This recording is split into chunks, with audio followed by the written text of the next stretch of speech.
Rahimahullah, kita akan lanjutkan tadabbur surat Abasa. Sekarang bagian yang keempat. Surat Abasa 11 sampai 5 sampai 11, bagian keempat. Jadi kalau seluruh Abasa banyak ya. Ini ayat 5 sampai 11-nya bagian keempat, yaitu A'udzubillahi minasyaitonirrajim. Amma manistaghna fa anta lahu tasadda wa ma 'alaika alla yazzakka wa amma man ja'aka yas'a wa huwa yahsha fa anta anhu talaha kalla inna tadhkirah. Dan kajian yang lalu sampai wa huwa yahsha. Sekarang fa anta anhu talaha. Fa anta, perkataan fa pada ayat fa anta anhu talaha, bagaimana penjelasan sebelumnya, merupakan jawaban wa amma. Kan wa amma manistagna. Jadi kalau ada wa amma, maka jawabannya diawali dengan fa. Jadi walaupun diselang dengan ayat-ayat yang lain, kalau sudah amma, ibu harus melihat ini fa-nya di mana. Fa-nya jawab dari amma. Jadi kalau di dalam bahasa Indonesia mah tidak diterjemahkan amma. Itu ada pun maka kalau tidak diterjemahkan juga. Fa anta anhu talaha itu merupakan jawaban dari wa amma. Ammanya adalah wa amma wa amma ja'aka yas'a. Anta anhu talaha. Adapun orang yang datang kepadamu yas'a, terburu-buru karena ingin mendapat peringatan, khusus yaitu secara historis namanya Abdullah bin Maktum, kita bicarakan sebelumnya. Dengan demikian kedua ayat ini merangkai. Adapun orang yang datang kepada dengan usaha sekuat tenaga, bukan sekuat tenaga, sekuat tenaga, yang ingin mendapatkan peringatan, padahal dia hanya takut pada Allah, wa yakhsha. Dia itu tidak merasa takut oleh siapapun, takutnya hanya oleh Allah, makanya berani gitu menghadap kepada Rasul. Walaupun pada saat itu Rasul sedang dirobrop teh, diriung dirobrop ku para gegeden. Jadi para gegeden yang ngeriung bersama Rasul, lalu sedang memberikan didikan kepada para pembesar, para gegeden. Nah maka karena Abdullah bin Umi Maktum itu tidak merasa takut oleh siapapun selain oleh Allah, maka dia segera menghadap kepada Rasul. Lalu anta talaha, sedangkan kamu abaikan orang yang semangat tersebut. Mengapa engkau abaikan orang yang serius, tapi lebih perhatian daripada kepada orang yang serius, lebih perhatian kepada para pembesar yang tidak serius? Nah, pernyataan semacam ini tentu merupakan teguran ya, kepada Rasul Shallallahu Alaihi Wasallam, yang tentu saja ayat ini dibaca bukan hanya berlaku kepada Rasul, kepada kita juga begitu. Jadi secara historis atau secara tarikh memang ditujukan kepada Rasul ketika peristiwa Abdullah bin Ubay. Tapi itu juga bagi kita di dalam mendidik, dalam membina, di dalam mengajar. Kadang-kadang suka konsentrasi terhadap orang yang pembesar. At-Tabari, Ibnu Jarir At-Tabari yang lahir 224 wafat 310 Hijriah berpendapat secara historis bahwa sejak ayat pertama sampai ayat ini masih merupakan satu rangkaian historis dari Abasa wa Tawalla tentang peristiwa Ibnu Ummi Maktum. Tegasnya sebagai teguran jangan sampai terjadi terlalu perhatian pada orang besar, orang kaya, sehingga mengabaikan orang yang lemah, tidak berdaya. Orang yang lemah bisa saja mencari ilmu dan peringatan lebih khusyuk dibanding yang besar. Para gegeden, orang yang lemah malah lebih khusyuk cari ilmunya. Peristiwa tersebut diabadikan Al-Quran sebagai peringatan kepada seluruh dai, seluruh guru, termasuk juga orang tua kepada anak.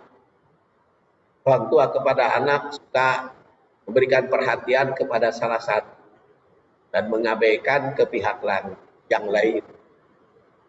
Dan sampai begitu. Bahkan kalau kepada anak mah jangankan sikap yang nampak, yang tidak nampak aja itu bisa terjadi menimbulkan kecemburuan. Dan itu salah satu contohnya peristiwa Nabi Yakub, ya, Nabi Yakub kepada anaknya 12 anak. Tapi karena sebagai hukum pada saat itu hukum Bani Israel ya, waktu itu bukan Israel sekarang. Hukum Israel itu kan Nabi Yakub. Jadi Nabi Ibrahim kan punya anak dan Ishak punya anak, Yakub itu anak. Jadi sebetulnya Israel bukan negara, tapi itu orang suku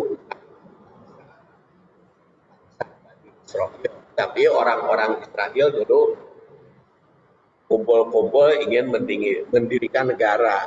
Sebetulnya tidak punya negara khusus tadi juga. Ya, mendirikan negara. Jadi diizinkan, efeknya diizinkan kan merebut negara yang merebut negara Palestina. Ya, akhirnya sekarang perangnya terangges sampai sekarang. Nah, jadi kembali tadi, Nabi Yakub pada saat itu lebih cenderung mewariskan kerajaannya kepada anak pengasuh Yusuf, karena dia lebih ahli, lebih bagus. Tetapi kakak-kakaknya itu sehingga hampir membunuh. Tunggu kan sempurna. Deet ke ayat cayan dan peristiwa itu diabadikan di dalam sebagai pelajaran. Makanya memperhatikan atau perhatian jangan sampai perasaan jangan sampai mengubah pada sikap dalam kehidupan. Kemudian di sini talaha, perkataan talaha ditinjau dari sudut bahasa berasal dari tatalaha, karena itu ngareneng itu suka dibuang satu di idgomkeun itu banyak, seperti tanazzalul malaikah, tanazzalul malaikatu waruhu fiha, itu fi'il mudhari tatanazzalul malaikah, turun. Tapi suka kalau tak itu ngareneng suka dibuang satu, maka tanazzalul malaikah. Ya, jadi suka diidghamkan karena tata kan itu kagok bacaan mudhari. Ini juga talaha, sangat tatalaha yang berarti sibuk dengan suatu perhatian yang sehingga mengabaikan yang lain, atau menurut Al-Qurtubi yang wafat tahun 671 Hijriah, rid anhu biwajhika wa tusgil bigoiri, berarti memalingkan wajah dari sesuatu karena ada kesibukan. Jadi kan hampir sama dengan alha kumut. Alha itu talaha, alha dari memalingkan dari sesuatu, seperti alha kumut takasur atazumul makobir, itu karena takasur, karena khusyuk mencari harta, sehingga terpalingkan. Atur itu amwalu, hartamu jangan memalingkan. Bukan berarti tidak boleh punya harta, tapi sampai memalingkan dari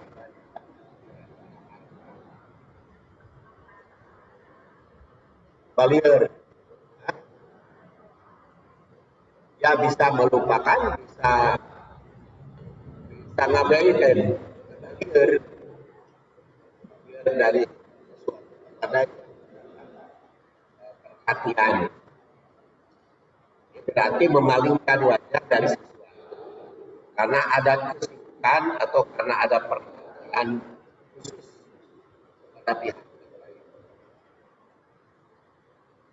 Secara historis yang diajak bicara ini adalah Rasul.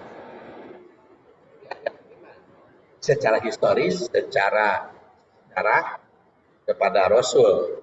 Tapi seperti tadi saya katakan sering berulang, kalau kita membaca berarti kita ini perhatiannya ayat itu,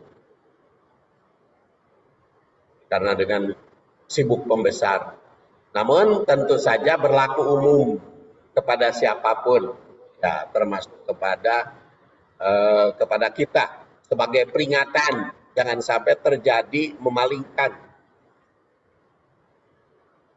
Jangan sampai terjadi memalingkan wajah dari suatu persoalan karena ada kesibukan yang lain.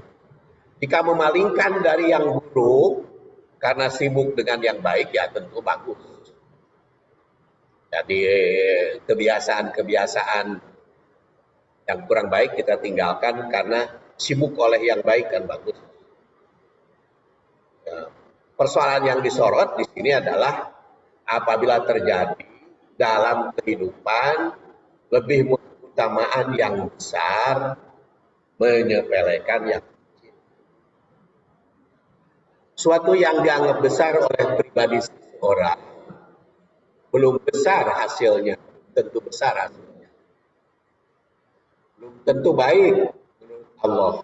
Apa yang dianggap baik oleh manusia belum tentu baik.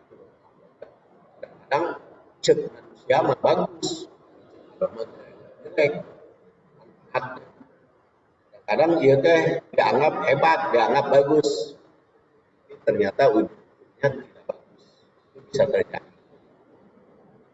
Menurut Ar-Razi yang lahir 1150, dia wafat 12 Hijriah, memalingkan muka dari orang fakir dikarenakan konsentrasi orang itu merupakan sikap negatif yang ditegur ayat ini. Dalam kehidupan atau pergaulan sehari-hari, terkadang memandang sesuatu kaum lebih baik dibanding yang lain. Terkadang memandang suatu kaum lebih buruk dibanding yang lain. Kan kadang-kadang begitu. Memandang suatu kaum buruk atau lebih baik. Sebenarnya tidak tahu mana yang lebih baik, yang sebenarnya. Mana pula yang lebih buruk. Apalagi kan takwa itu nyumput, tersembunyi takwa itu. Ya, ketika Rasul ditanya, bagaimana takwa? Rasul jawab, at-taqwa hahuna. Jadi hahuna itu dalam jauh, dalam teruk, sangat dalam takwa yang sebenar nama takwa. Ya, tidak kelihatan takwa sebenarnya. Ari yang kita lihat itu adalah manifestasi dari takwa, praktek, perbuatan, ucap, sikap, dan tindakan. Sebenarnya tidak tahu mana yang lebih baik, mana pula yang lebih buruk. Ayat yang lain juga memperingatkan, jangan suatu kaum mencela atau memperolokkan yang lain karena menganggap lebih hina. Ayat yang lainnya juga menandaskan bahwa apa yang dianggap baik oleh manusia belum tentu baik menurut Allah. Kemudian ditegaskan pula, apa yang dianggap kurang disenangi belum tentu buruk. Apa yang kurang disenangi itu belum tentu buruk.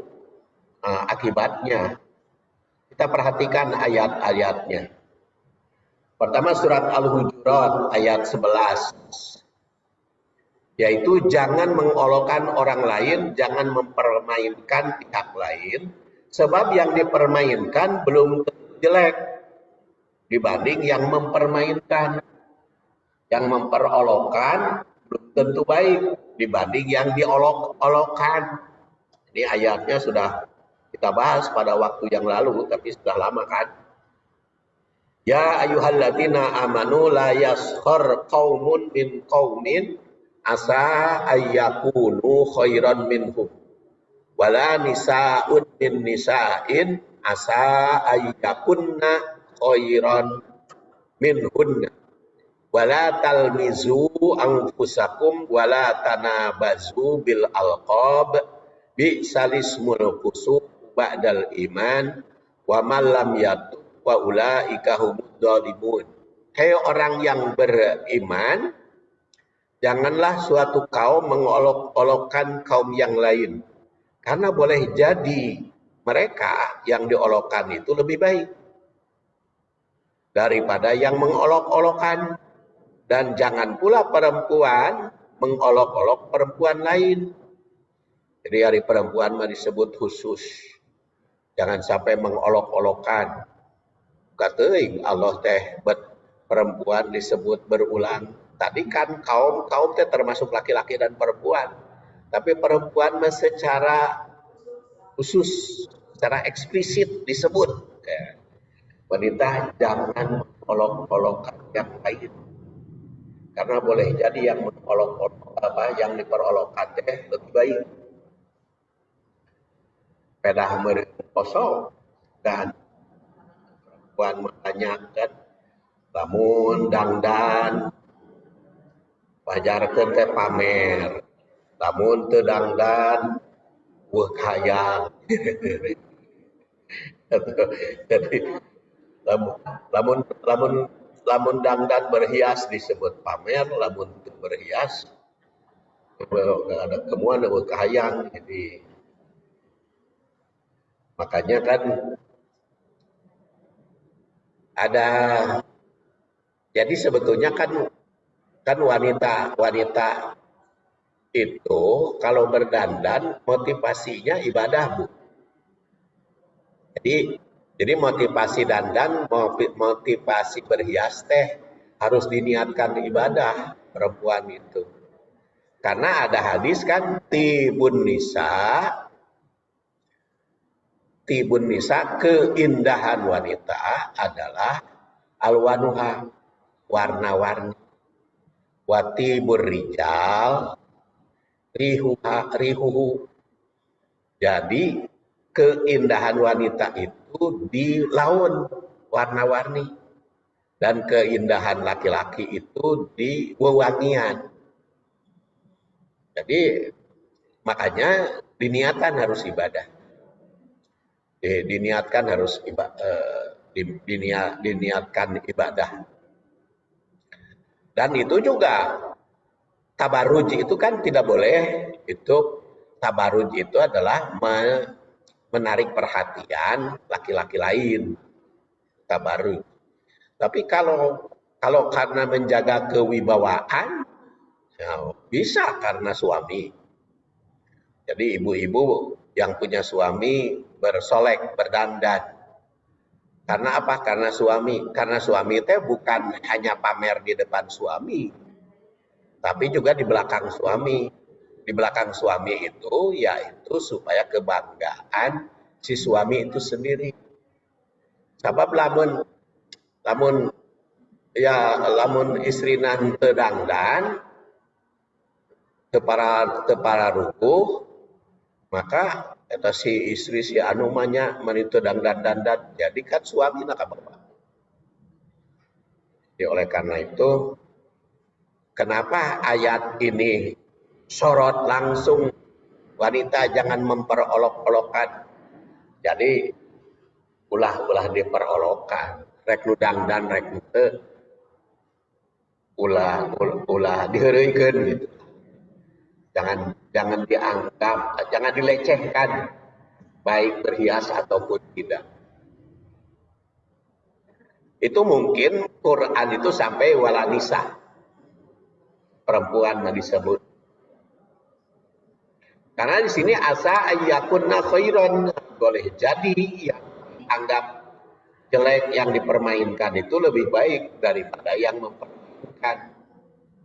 Wala talmizu anfusakum wala tanabazu alqabi salismul fusuq badal iman wa madatu faulaika dzalimun. Dan di sini ditandaskan bahwa jangan kamu saling mencela dan saling memanggil. Mencela itu tidak boleh.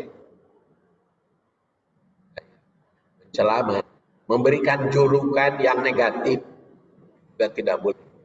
Jadi kalau ibu-ibu memberikan julukan ke ibu yang lain, yang disenangi oleh ibu tersebut, si ibu tersebut senangnya disebut apa? Sebut sesuai dengan kesenangannya. Jangan menyebut nama yang tidak disenangi. Jadi ada 5 yang patut kita garis bawahi dalam ayat itu. Pertama, jangan memperolokkan pihak lain. Karena boleh jadi yang diperolokkan, yang dianggap sepele, yang dianggap hina, itu lebih mulia, itu lebih baik. Kedua, bisa saja menganggap sepele kepada salah satu pihak. Padahal yang disepelekan itu lebih baik, lebih bermanfaat. Ketiga, orang yang dicela belum tentu lebih jelek dibanding yang mencela. Keempat, pandangan manusia bisa saja salah tentang sesuatu. Padahal sudah dianggap benar, kan sering terjadi. Sudah dianggap benar oleh masyarakat, oleh mayoritas, padahal jelek, dah buruk. Kelemahannya demokrasi kan begitu. Kelemahan demokrasi itu tergantung orang banyak. Jadi walaupun pinter, ain teu dipilih mah ku orang banyak mah jadi. Tah ayeuna calon presiden aya 3, Anies Baswedan, Prabowo, Ganjar. Mana yang lebih baik? Belum tentu di sisi Allah. Belum tentu yang mana di sisi Allah mah. Tapi karena di Indonesia mah demokrasi, saha we nu loba. Loba nu milih. Jadi we kapaksa. Ayo we dijadikan alat bahwa suara rakyat suara Tuhan. Kan gitu. Jadi begitu nu terangkat jadi Tuhan, jadi seperti dipertuhankan. Kelemahannya demokrasi langsung kan begitu. Jadi ada kelemahannya. Kenapa dulu di dalam Undang-Undang Dasar 45 itu serta Pancasila kan perwakilan kan yang memilih itu. Bukan oleh rakyat banyak, cuman diperbaiki. Jadi setiap individu punya suara. Jadi suara ibu, bapak, suara tukang bajigur sama dengan insinyur. Suara profesor sama dengan tukang pulung, tukang itu sama suaranya. Jadi itu kelemahannya demokrasi itu tergantung suara terbanyak. Jadi mana suara terbanyak itulah yang dianggap benar. Gitu. Nah, belum tentu benar. Makanya kita tidak cukup berdoa, harus berusaha, diketahui masyarakat, ya. Berusaha dipilih oleh masyarakat. Jadi supaya apa? Supaya yang benar, yang baik itu menang, jangan dimenangkan oleh yang buruk. Karena negara itu kan ya ditentukan di Indonesia itu ya 5 tahun sekali oleh pemimpin. Dan pemimpin itu memang punya kekuasaan.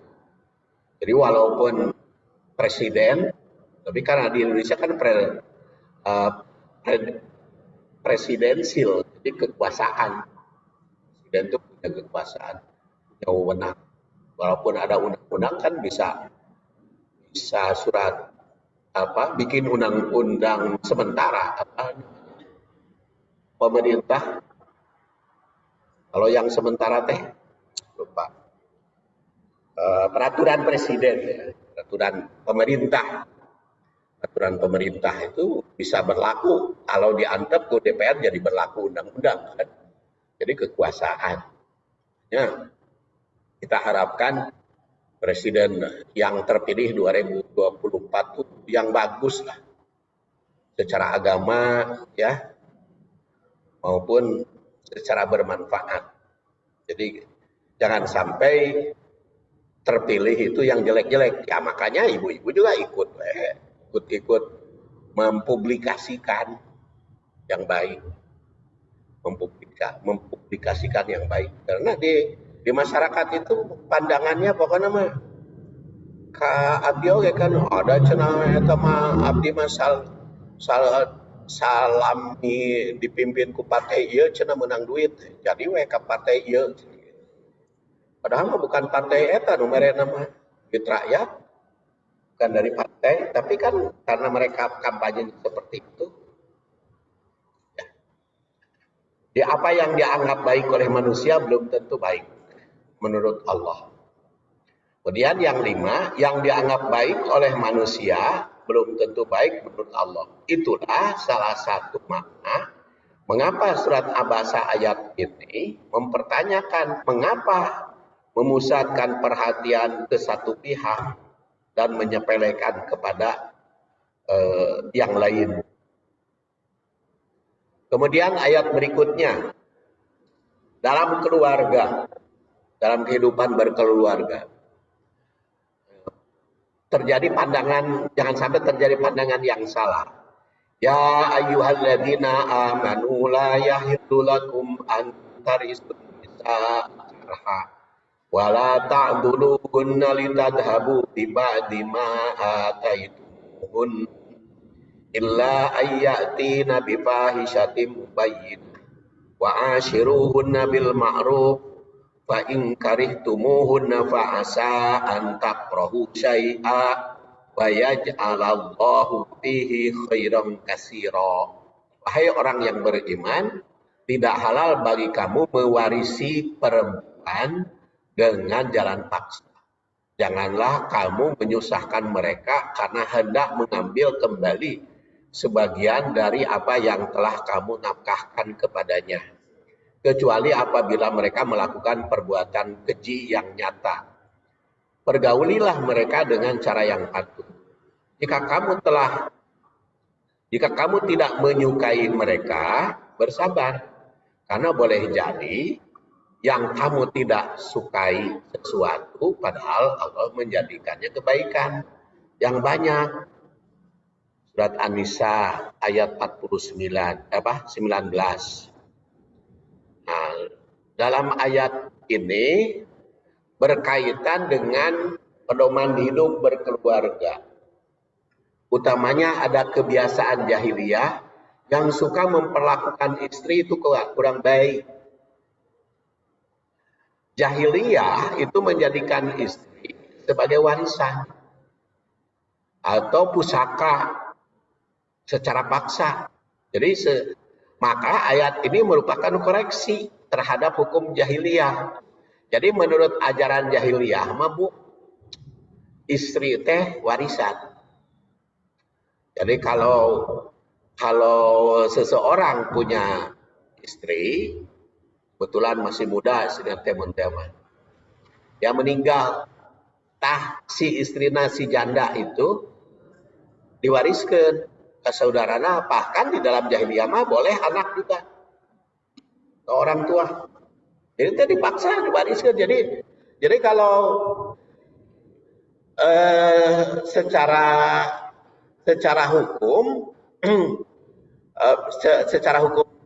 secara hukum jahiliyah, mau tidak mau si perempuan si janda itu harus mau diwariskan. Jadi kalau si perempuan itu mau nikah kepada pihak lain harus izin keluarga almarhum, ahli waris. Makanya di sini karhan secara paksa, temenang sote secara paksa. Ari daekeun makan halal boleh saja. Pamanya si perempuan nikah jeung lanceukna maot, kawin ku adina daekeun mah teu naon dari hayat dibogoh mah ka adina. Yang tidak boleh itu dipaksa. Makanya dalam ayat ini karhan, jangan ada pemaksaan mewariskan itu. Kemudian jadi larangan pertama, tidak boleh mewariskan istri secara paksa. Kemudian yang kedua, dilarang saling menyusahkan. Sebab rumah tangga itu mesti saling memberikan kemudahan. Pan geuning aya penceramah, aya nyuci piring tanggung jawab saha, ari ngepel tanggung jawab saha, ari nyapu tanggung jawab saha. Memang aya ayat deraskan tanggung jawab saha dan teu aya. Nggak ada Bu ayat yang mengatakan atau hadis yang mengatakan nyapu teh tanggung jawab suami.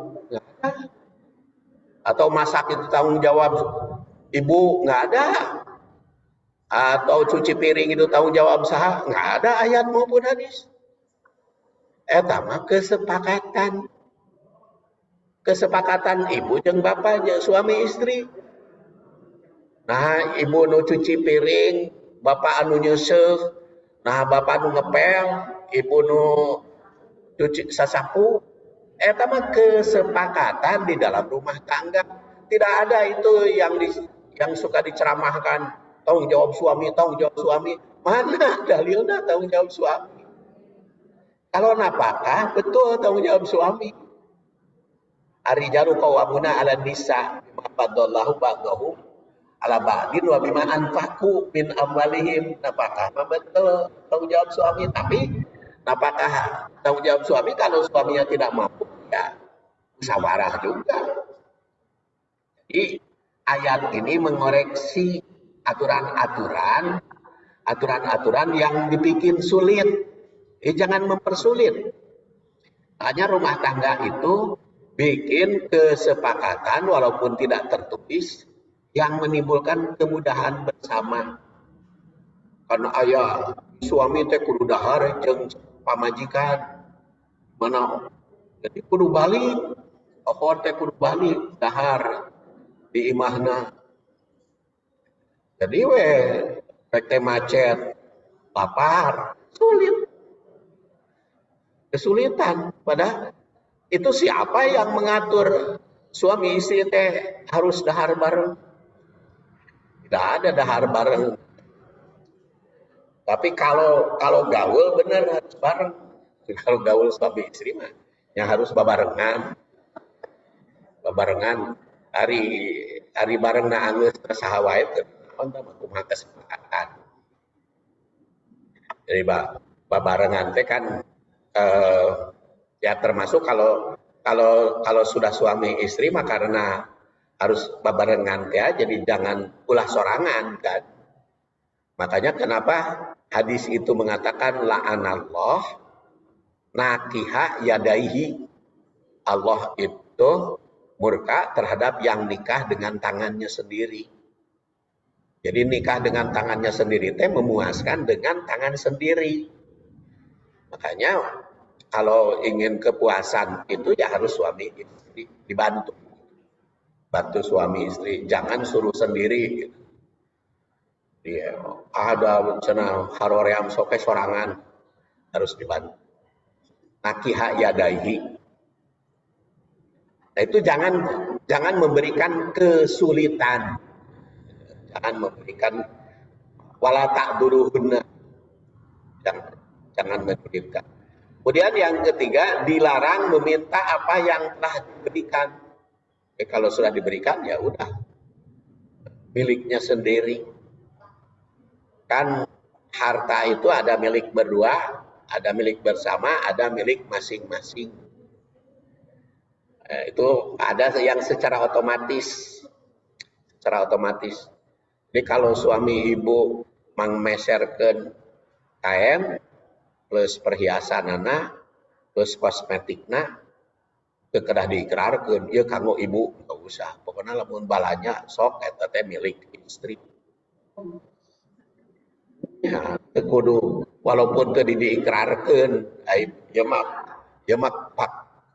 anggean perempuan perhiasan perempuan itu mah otomatis milik istri tapi kalau yang unisex yang bisa dipakai suami istri boleh bertanya milik saha bapak beli mobil dan mobil kan tidak ada istilah mobil perempuan mobil laki-laki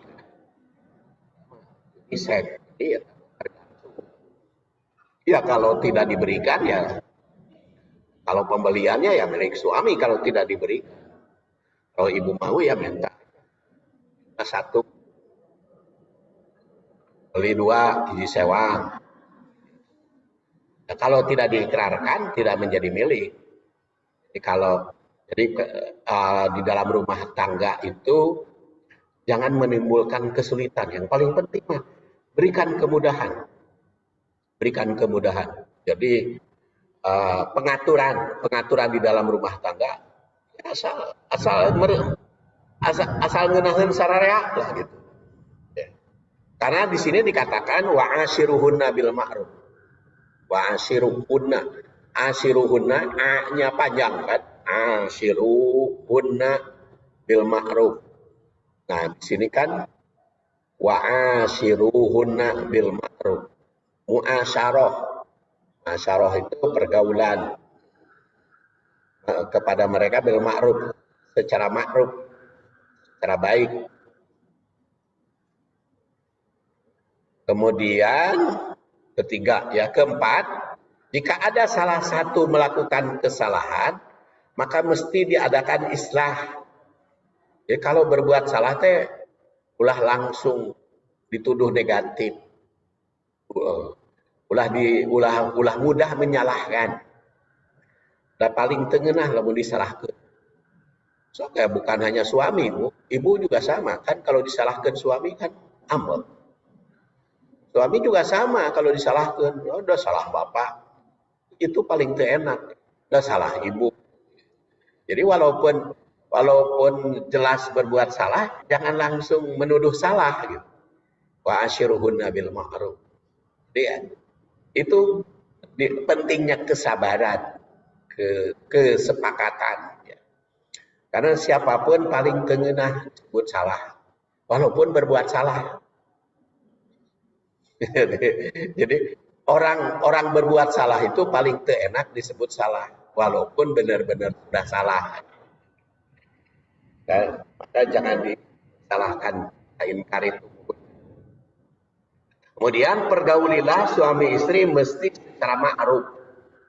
Ma'ruf itu mahsanahu syar'u al-aql.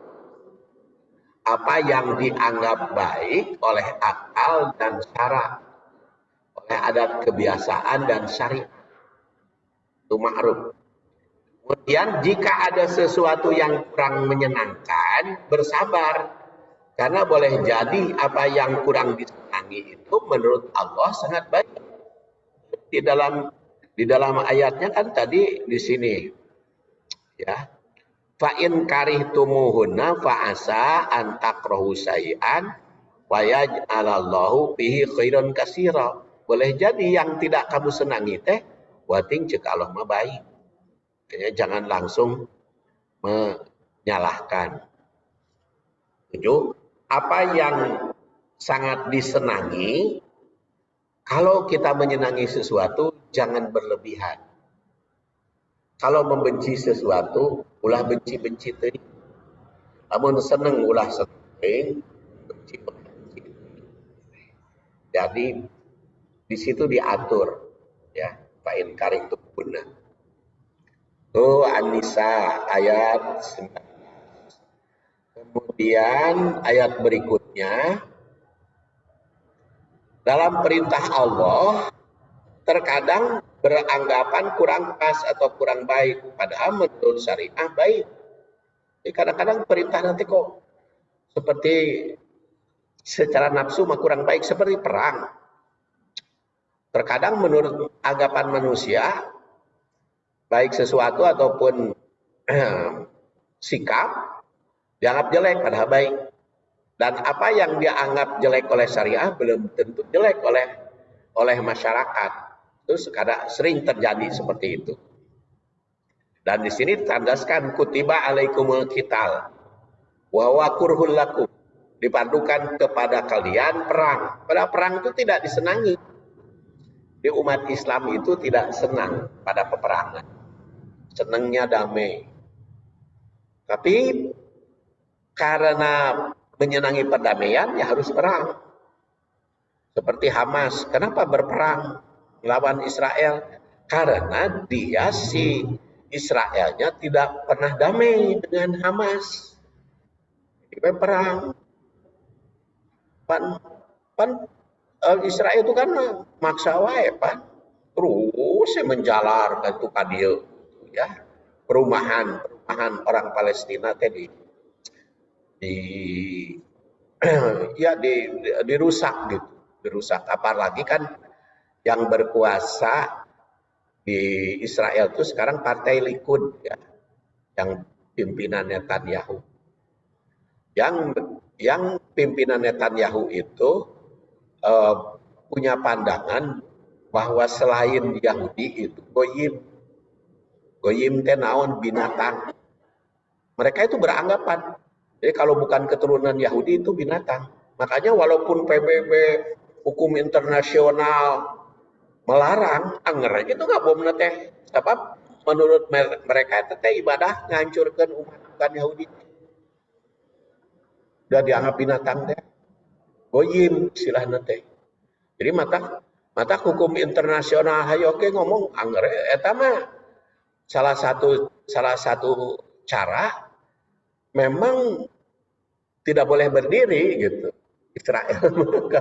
kalau Israel berdiri, yang berkuasa Likud, yang berkuasa partai itu teh menganggap teh musuh betul. Ya, kalau umat Islam kan senangnya damai. Jadi kalaupun perang di dalam Islam itu demi perdamaian. Jadi ya demi mempertahankan diri. lakum, dan tidak senang peperangan umat Islam itu. Nah, jadi di situlah kenapa ganas gitu kan, sering bertanya-tanya kunaon eta Israel aya ganas wae memerangan wae ya, karena gitu hese ya dianggapna teh dapat pahala ngabunuh umat Islam teh, ngabunuh Palestina deh dianggapna teh. Makanya kan dunia juga kan dikuasai ekonominya persoalannya. Ya, karena dolar itu kan bukan milik pemerintah Amerika, itu milik orang-orang yang dolar Amerika itu kendalikan. Makanya sahawae presiden Amerika sahawae nu jadi anggarnya pro Israel, anggarnya pro itu kutiba alaikumul qital wa huwa kurhul lakum. Makanya mungkin orang-orang kita seperti jauh mah hanya doa kepada mudah-mudahan diberi kekuatan ya, diberi kekuatan yang melawan Hamas, yang melawan. Hah?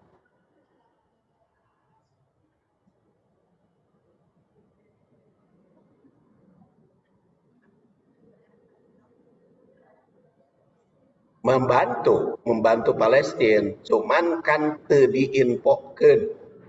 Jadi negara-negara Arab jelas membantu, cuman membantunya itu kan bantuan utamanya bantuan material. Soalnya kalau bantuan militer, umpamanya Saudi ya, membantu militer, ayeuna lamun Israelnya menggempur Mekah kumaha? Nasibnya Islam tuh sedunia itu. Kalau Saudi gitu, kalau Saudi keras gitu ya terhadap Israel, dan di Saudi sendiri kan pedomannya kan tetap dolar.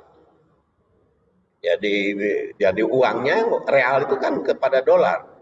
Dan kalau tidak pakai dolar, kumaha nasibnya seluruh dunia Islam. Dan juga ibu-ibu ingat 7 negara Arab penduduknya masih lebih kecil dengan penduduk Indonesia. Umat Islam itu 227 juta sekarang. Umat Islamnya sendiri sekitar 210 juta. 7 negara itu nggak nyampe 100 juta. Jadi penduduk dunia itu sekarang paling besar India, nomor 2 Cina, nomor 3 Amerika, nomor 4 Indonesia. Jadi Indonesia itu penduduk dunia terbesar keempat. Jadi kan kalau India kan ekonominya kurang bagus ya. Jadi yang merajai ekonomi ya Cina dan Amerika. Jadi ke Cina penduduk dunia kedua dan Amerika ketiga. Makanya satu-satunya harapan dari Palestina ya Indonesia, karena kaum muslimin yang ada di Indonesia itu lebih besar dari seluruh negara Arab. Jadi umpamanya Saudi Arabia, Mesir gitu ya, Emirat, bangsa Qatar, Kuwait, Yaman, segala macam dihijikeun wah mencapai penduduk Indonesia. Jadi umat Islam di seluruh dunia itu terbesar di Indonesia. Makanya kalau jadi presiden Indonesia teh gagah teh kalangan negara-negara Islam teh penduduk terbesar. Nah itu jadi mereka juga berpikir bagaimana ya kalau nasib Mekah, Madinah digempur jadi perang, ya mau urus satu haji dan umroh. Ngabantu yaitu dengan ekonomi, dengan harta, dan kalau tidak ada bantuan tentu sudah banyak, lebih banyak korban. Makanya kan Indonesia kan punya rumah sakit sana.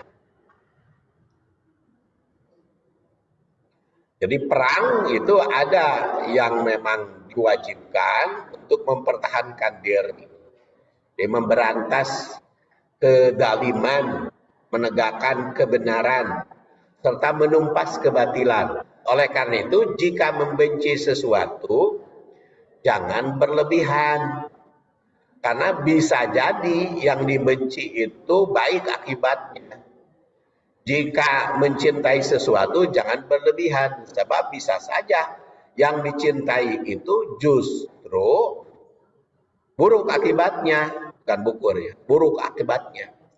Ingatlah mana yang terbaik, mana yang terburuk, mana yang pantas dicintai, mana yang pantas dibenci. Allah mengetahui, makanya kan di situ ditandaskan di dalam ayatnya, Allah yang tahu, ya, wa antum la ta'lamun. Kemudian ayat berikutnya, kalla innaha tadhkirah. Kalla, menurut Al-Qurtubi yang wafat 671 Hijriah, kalimat kala itu mengandung arti larangan atau kecaman pada hal-hal yang telah dijelaskan. Sekaligus juga mengandung perintah untuk bersikap sebaliknya. Oleh karena itu diartikan sekali-kali jangan melakukan hal itu. Hal yang telah dilakukan dengan terlalu memperhatikan pembesar, orang kaya, dan memperlakukan mukmin yang kecil kurang baik, lagi fakir, maka sikap itu kurang baik. Makanya jangan dilakukan hal itu. Kemudian innaha itu menurut Al-Baghawi yang wafat 516 Hijriah merupakan nasihat, mauidhah, aturan, ajaran, dan syariah yang mesti dipelajari. Itu sebagai tadhkirah, peringatan atau pelajaran. Dalam Al-Quran terdapat 7 kali disebut tadhkirah yang tanpa alif lam. Kalau yang pakai alif lam beda lagi. Tadhkirah itu ada 7 kali menggunakan kalimat yang sama. Perkataan tadhkirah tersebut ada yang menunjukkan pada ayat Allah yang bersifat syariah, ada pula yang bersifat kauniyah, kejadian dalam semesta, dan insaniyah, kejadian dalam diri manusia. Kita lihat contohnya. Al-Quran sebagai tadhkirah. Toha ma anzalna alaikal Qur'ana litashqa illa tadhkiratan liman yahsha. Toha, kami tidak menurunkan Quran ini kepadamu supaya kamu jadi susah. Jadi Allah menandaskan menurunkan Quran teh supaya kamu ulah susah. Jadi jangan jadi susah gara-gara Quran. Jadi makanya tidak perlu jadi ripuh gitu ya. Sesuai kemampuan. Jadi Allah Subhanahu wa taala diawali dengan sumpah Toha, meyakinkan bahwa Quran diturunkan bukan menyusahkan, tapi justru memudahkan segala kehidupan dengan Quran teh. Jadi kalau ada orang yang merasa berkesulitan di dalam menjalankan Quran, bukan karena ayatnya yang sulit, tapi karena sikap dan pikiran, perasaan, batiniah. mereka sendiri.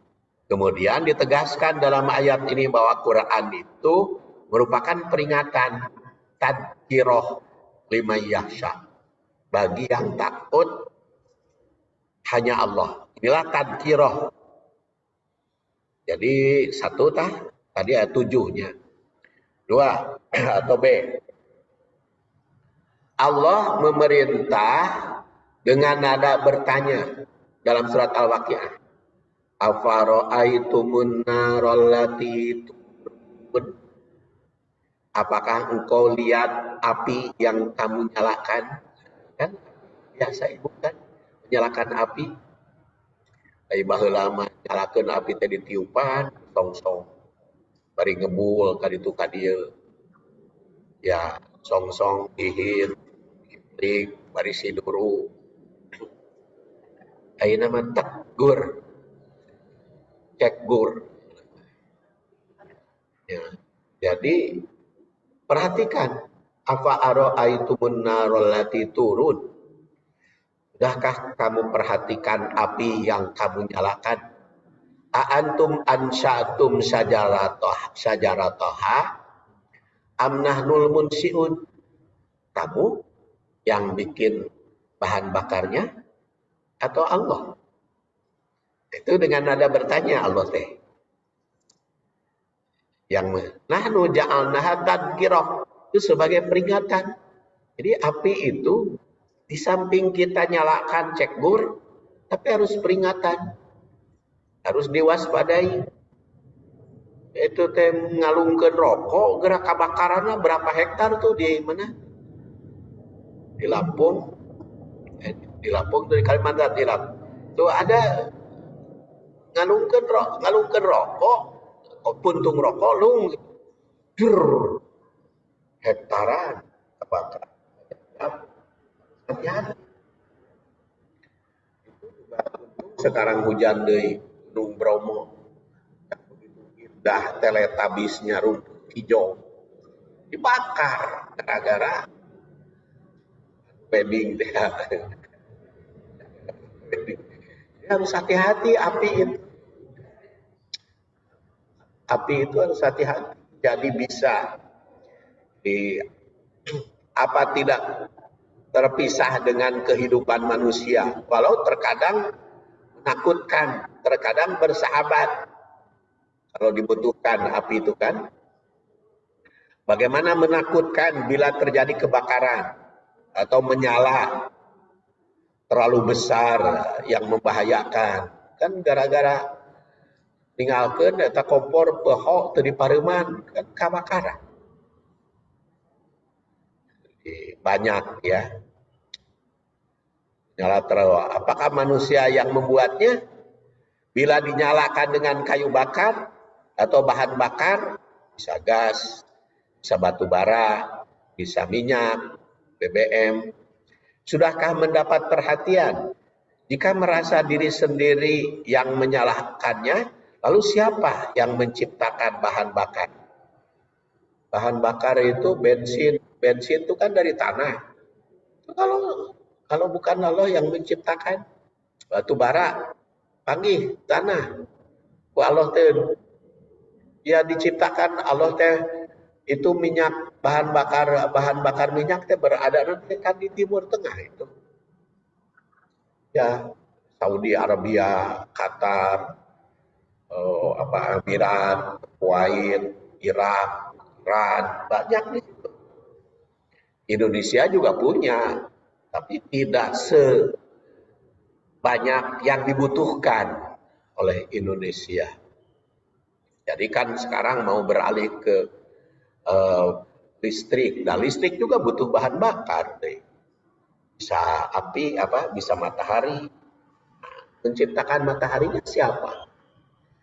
Jadi, itu makanya baca surat Waqiah teh mengingatkan kepada kita ciptaan Allah Subhanahu wa taala. Semua itu mesti menjadi pelajaran. Jangan sampai mudah tanpa pemikiran pergaulan api. Ingat, ada yang menimbulkan kebakaran hutan, luasnya hektaran, hanya karena membuang rokok. Ada kebakaran yang hanya lupa lah menyalakan kompor. Kadang-kadang penyebabnya kecil, tapi akibat besar, hanya api. Perhatikan. Kedua, sejarah. Sejarah masa silam juga dari tadkirah. Inna lama togal ma amalnakum fil jariyah. Inna ja'alaha lakum tadkirah. Wa ta'iyaha wa iya. Sungguhnya ketika air naik sampai ke gunung, kami membawa nenek moyang kamu ke dalam bahtera. Itu kan peristiwa Nabi Nuh. Ya, itu diselamatkan oleh Allah di atas bahtera. Sejarah masa silam yang diabadikan di dalam Al-Quran itu juga sebagai pelajaran bagi umat sesudahnya. Bagaimana lautan pasang, kadang-kadang surut. Bagaimana bisa terjadi banjir karena hujan. Kadang-kadang kan hujan teh dirasakan bermanfaat ketika kemarau. Tapi ketika ngiji sok diambel. Hujan wae. Padahal doanya kan Allahumma shayyiban nafi'an. Kalau jadikan air hujan itu bermanfaat. Itu juga sejarah masa silam. Umat terdahulu yang jahat ada seperti Fir'aun. Fir'aun itu jahat, kalahnya ku anak angkat. Kan? Nabi Musa itu kan anak angkat Fir'aun. Jatuhnya ku anak angkat, butuh disangka-sangka. Diangkat dari bayi, tapi di kader ku ibunya juga di dalam istana. Ibunya kan berada di dalam istana, kader anak. Itu jadi bisa terjadi. Itu pelajaran umat Nabi Nuh yang tenggelam di air bah. Semua catatan sejarah itu seharusnya menjadi tadkirah. Makanya ada tadkirah. Kemudian ayat perkembangan pertumbuhan manusia sebagai insaniyah. Fakaifa tattaquna in kafartum yawman yaj'alul dan syaiban as-sama'u muftirun bihi kana wa'duhu maf'ula inna hadhihi tadhkirah wa man syaa'a takhadha ila rabbihi sabila. Dengan nada bertanya, ayat ini mengingatkan setiap manusia yang hidup sejak dilahirkan hingga usia tua. Bagaimana pula jika manusia sejak lahir sudah beruban, bisa terjadi. Langsung bodas. Tapi beruban teh maksudnya teh Bu, berwajah tua. Jadi ada yang dilahirkan wajahnya seperti tua. Ada. Jadi Allah itu memberikan tadkirah kepada kita macam-macam manusia. Macam-macam manusia itu kan ada yang muda seperti tua, ada yang tua usia tapi kelihatan muda kan. Ada orang itu begitu, Allah si bapak mah masih muda wae tiba heula. Karena wajahnya juga masih muda. Jadi macam-macam itu manusia itu harus dijadikan pelajaran. Karena tadkirah. Tapi kelihatan lanjut usia.